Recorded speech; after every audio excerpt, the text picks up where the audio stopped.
Hi friends, நான் உங்கள் கலை. இன்றைக்கி முட்டை குழம்பு தான் வைக்க போகிறோம். அதுக்கு தேவையான பொருட்களை டிஸ்பிளேயில் ஸ்க்ரீன் பண்ணியிருக்கோம்.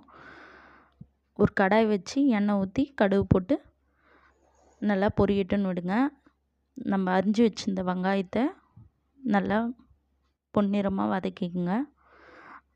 பொன்னிறமாக வதங்கிறதுக்கு ஒரு சிட்டிகை மஞ்சள் தூள் போட்டு நல்லா வதக்குங்க.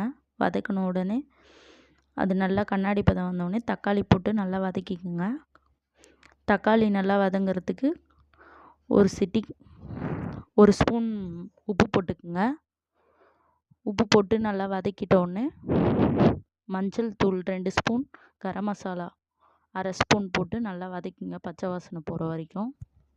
ஒரு டம்ளர் தண்ணி ஊற்றிக்குங்க.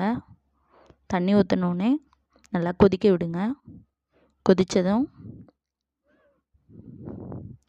முட்டை போட்டு முட்டையில் நல்லா நடுவில் கோடு போட்டுங்க. அப்போ தான் குழம்போட மசாலா முட்டைக்கு இறங்கும். அப்போ தான் டேஸ்ட்டாக இருக்கும். சமைக்கும் போது எப்பயும் லவ்வோடு சமைங்க. சுமாராக இருக்கிற சமையல் கூட சூப்பராக இருக்கும். அப்போ தான்.